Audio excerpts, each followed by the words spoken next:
Tom Zelenka, host of Carolina Cooking, learning to cook from the best chefs we have here in the Carolinas. And today we're fusing two different cultures together. We're going to have a Southwestern, this would be representative of Southwestern, and Thai, and we're going to bring them together in a Chilean sea bass recipe that you're going to die for, and we're going to learn to cook it together. Can we?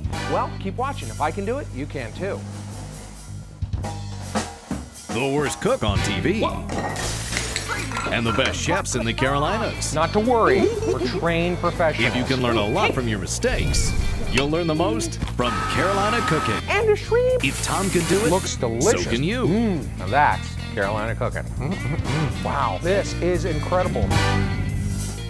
Joining us today in the Hadco Viking showroom to teach us this Chilean sea bass recipe is the chef from Christopher's new global cuisine in Winston-Salem, North Carolina. Well, Christopher Folk. And thank you very much. It's Christopher's, it's yours, right? That's right, it's You're mine. the owner, you're the executive chef there. And head dishwasher. And you created this recipe here, which is Chilean sea bass on top, not to be confused with a biscuit, which is initially what I thought that was because of the golden brown top. Chilean sea bass, what else is in here? An asparagus crab salad, and then the sauce is a tangerine soy sauce with some wasabi. So this is combining the two different flavors of... The sauce is basically like a Thai or Vietnamese type sauce, okay, where the flour that we're going to use for the sea bass has cumin in it. Oh. Bring out the southwestern flavors. Alrighty, so this would be the southwestern, and then the Thai, and we're bringing them together. And that's pretty much what your restaurant does, is fuses fuses flavors from all around the globe together. That's right. So where do we begin on this? What's the first thing we need to do? Cook the fish, or? First we're going to blanch our asparagus. Our asparagus here. And how many of these do we need? About half of what we've got up here. Oh, okay, all right. And just stick them in now, or? No, you need to take the ends off of them. Okay. And how do we know where to take the ends off? A lot of people just do it by snapping it, and where it snaps. But that's the you can do that one part? at a time, or if you want to just cut all of them at once, just go about 2.5 inches up. Okay. And then you can cut through a whole bunch of them at one time. So you could just do about 2.5 inches, and you'll be completely past the inedible parts. That's right. This all goes pretty quickly. Oh. And then we're just dropping these into the water to blanch them? For about a minute, minute and a half. Just cook them a little bit.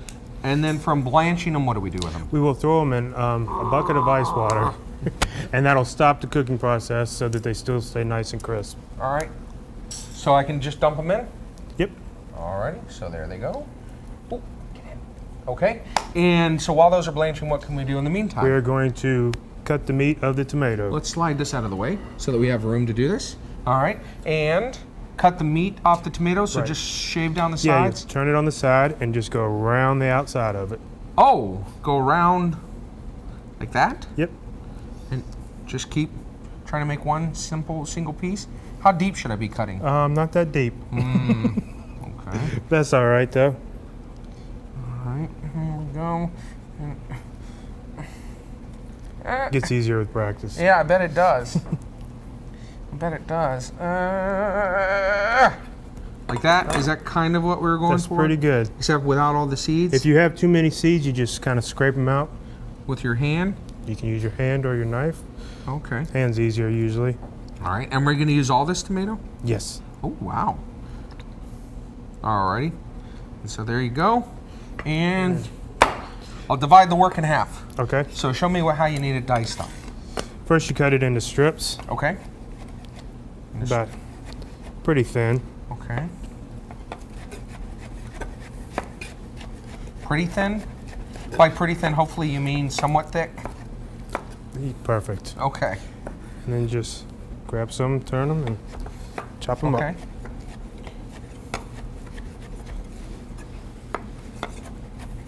All right. And this is going with our crab. Right. To make our sauce once our asparagus is done. And do we need to check on it? Yeah, we can go ahead and pull them out now. All right. So our asparagus? Yep, and just throw it right into the ice water. And this, ooh, look how green they are. Pretty. And that, dropping them in the ice water will make them keep that green color. Okay. Now get everybody out of the pool. Okay. And this, we're gonna need over here. And we're going to be chopping this too, is that right? Right, we're gonna mix all of this into this bowl. Okay, so crab just go. goes in there. That's just what kind of crab? You Lump? can use any White? type of crab. This is a lump crab. Okay, and then I'm gonna just Put throw all the tomatoes in. tomatoes off here. Try to get them in the bowl. All of the tomatoes, right? Yeah. Okay, right there. There we go. And then now our asparagus. Oops, let me grab here and I'll clean up. Just a second, watch your feet. There you go. Okay, and our asparagus should be cool now. It has been hanging out in the ice. We don't need the ice. The ice is gone. Okay, and now chop these all the same way. Yes. I cooked one of the bad pieces, sorry.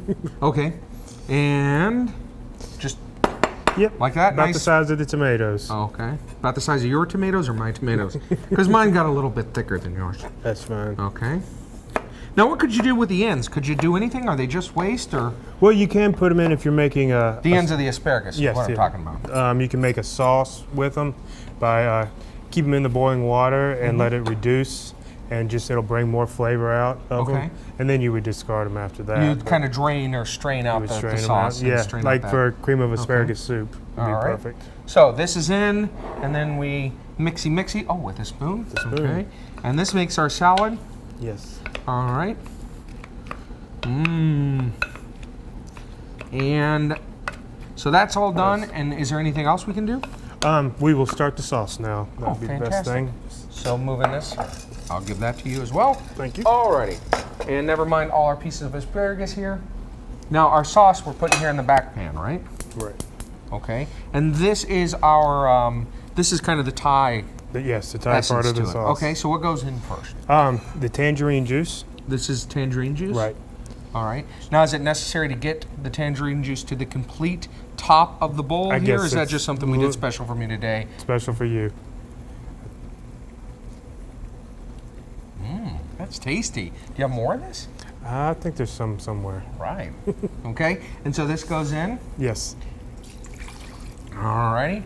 We have tangerine juice. We have some vodka. We have a party, folks. After we get done with our work here. All right. So tangerine juice, Soy sauce, soy sauce, sugar, and it all goes in all at the the same sugar. time. Yep. Okay. I'm not messing up already, am I? And then Yeah. wasabi powder. Wasabi. Is it hot wasabi? Oh yes, it's hot. Are you sure? Because a lot of times chefs say it's hot, and then I go like this, and it does nothing. Wow. Yeah. Most people couldn't do that. No? I'm special. That's what my mom always says. All of this in here? Yeah, you can Really? use all of that. All right. You said it wasn't hot, so. No.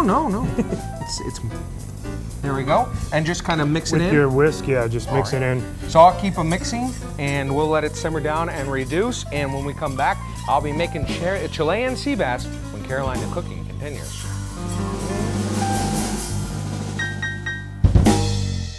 You can find the secret recipes of the best chefs in the Carolinas, all in one book, the Carolina Cooking Cookbook. Find the Carolina Cooking Cookbook in Amazon.com and our website, carolinacooking.tv.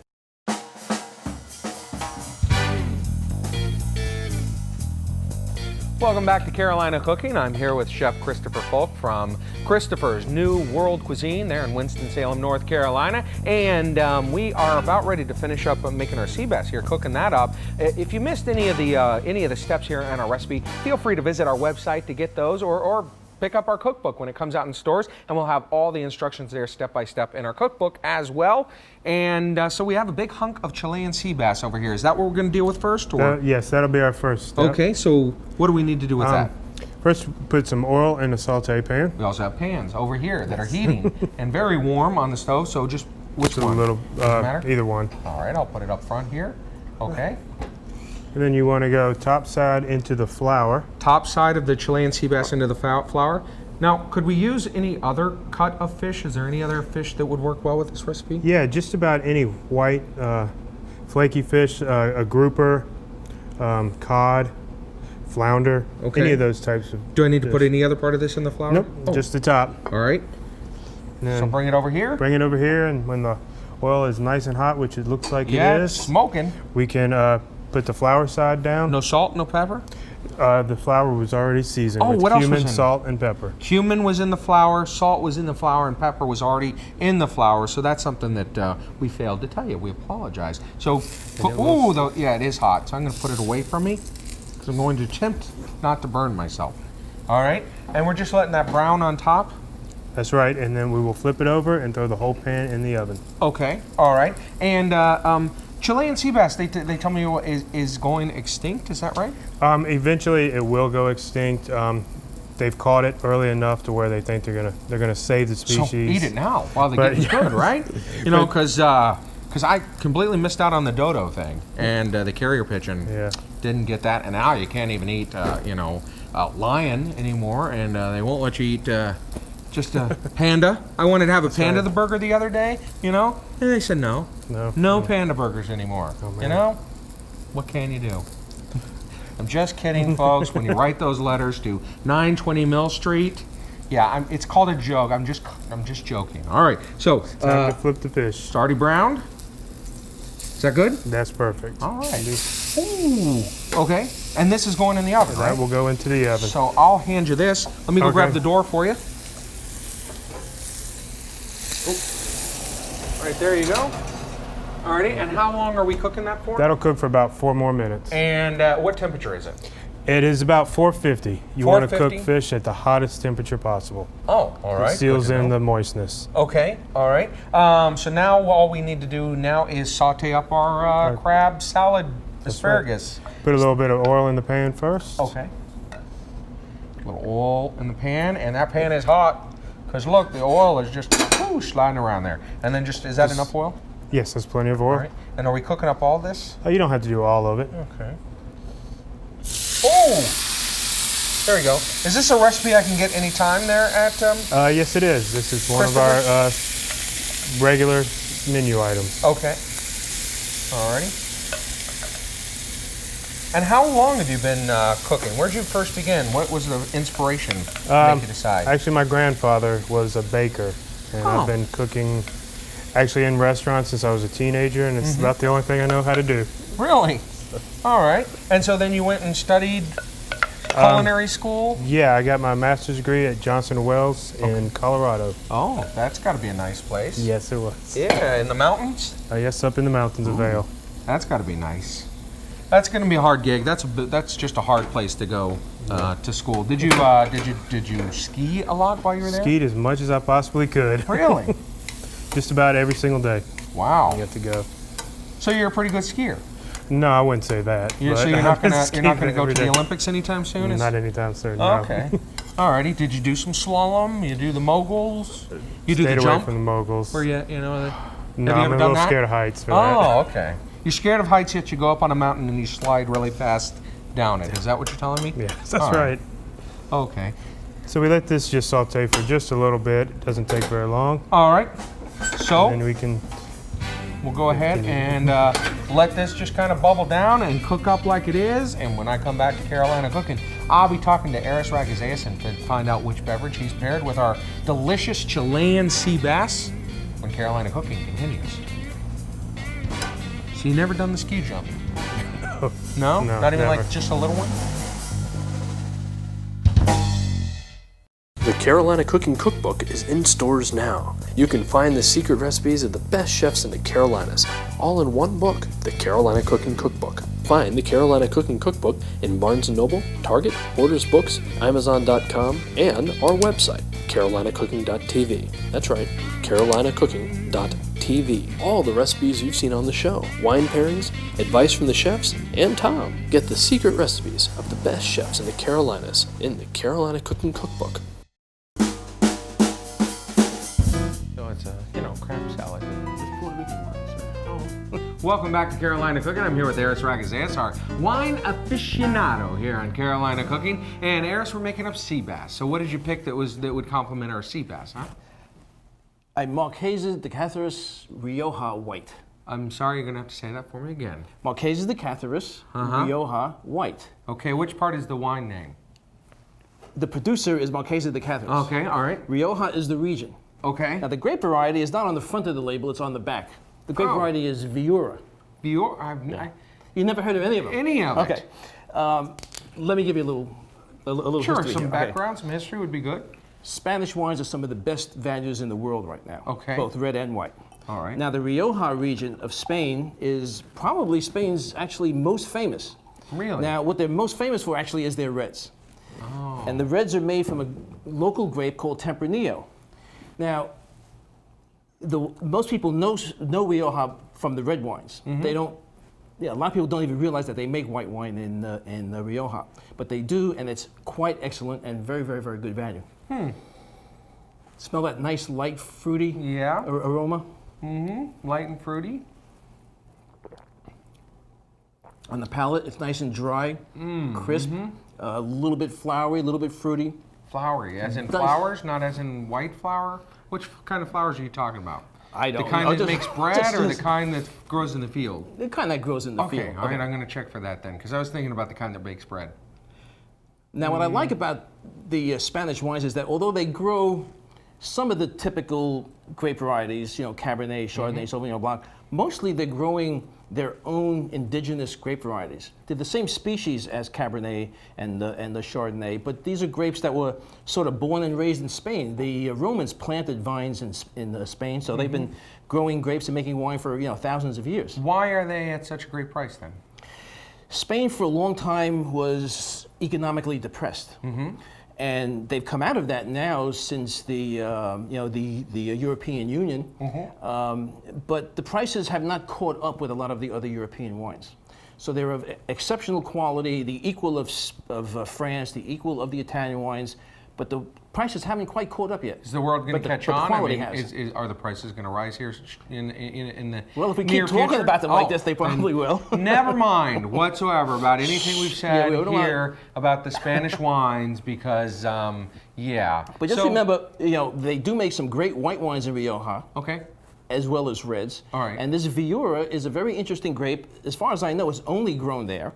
And it makes an interesting new experience. Well, I think this will work perfectly with our sea bass. I don't think it'll compete with it. I think it will complement it just perfectly. And Yeah. I'm interested. Perfect. I gotta, get back and finish up my crab salad. Okay. Well, you finish the crab salad, I'll finish the wine. How's that? Yeah. Well, don't you always, Eris? Don't you always? So when Carolina Cooking continues, I'm going to be back with the chef and finishing up my crab salad. More Carolina Cooking coming your way.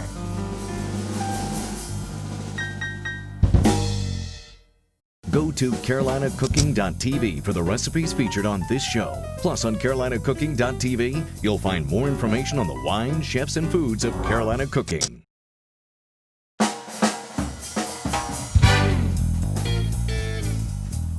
Welcome back to Carolina Cooking. I'm here with Chef Christopher Folk from Christopher's New Global Cuisine there in Winston-Salem, North Carolina. It's in a Victorian house there, right? That's restaurant? right, in an old neighborhood right on the outskirts of downtown. Oh, that sounds nice. Can you sit on the outside there? And Yeah, we have one of those big wraparound Victorian porches, and you can sit outside and enjoy a nice cocktail. do you have a bar? We have 2 bars, actually. Ooh, that sounds nice. And do you have music there at your bar? Yes. The inside bar is a piano bar, and then we have an outdoor bar that during the summer months we have live jazz musicians and stuff play out there too. Good, good. So the piano bar on the inside, does the piano guy there happen to sing Piano Man by Billy We Joel? don't let them Yeah, sing. They just play. Okay, I got you. All right, so our salad here, our crab salad, is pretty much done. We just need to add a little seasoning, as they say, which means a little salt and a little pepper, right?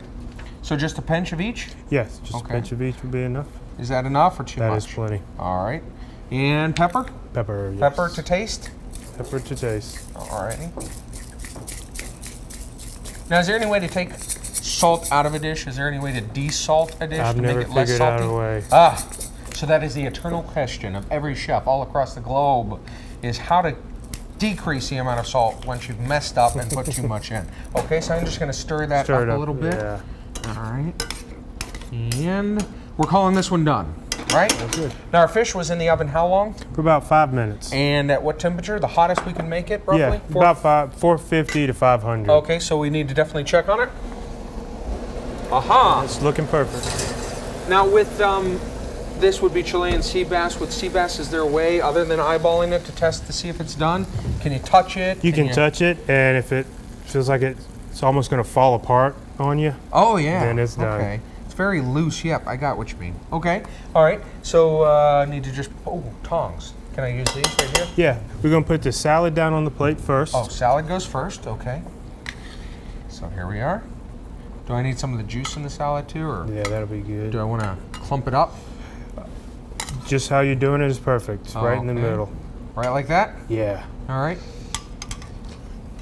And then we'll And- take some sauce. Sauce. And this is what we made earlier, and if you'll refresh my memory, what else in here? Soy It's a sauce soy sauce, tangerine juice, sugar, and wasabi. and wasabi, okay? And that's where the Thai part of this recipe Yes. comes in.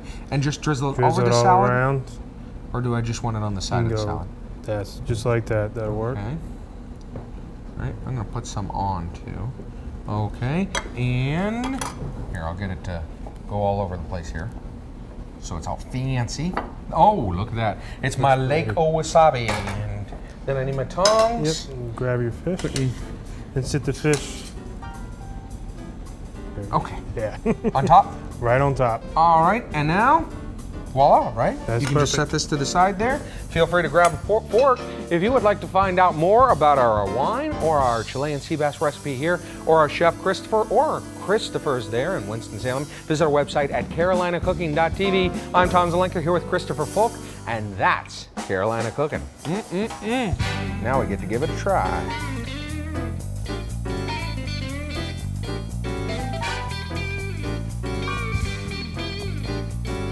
Go to carolinacooking.tv for the recipes featured on this show.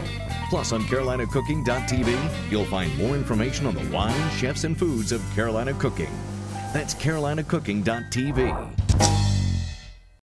Carolina Cooking is filmed on location at the Hadco Viking Showroom at 101 West Worthington Avenue in Charlotte, North Carolina. To find more information or a Viking showroom near you, call 1-800-241-9152 or visit hadco.net.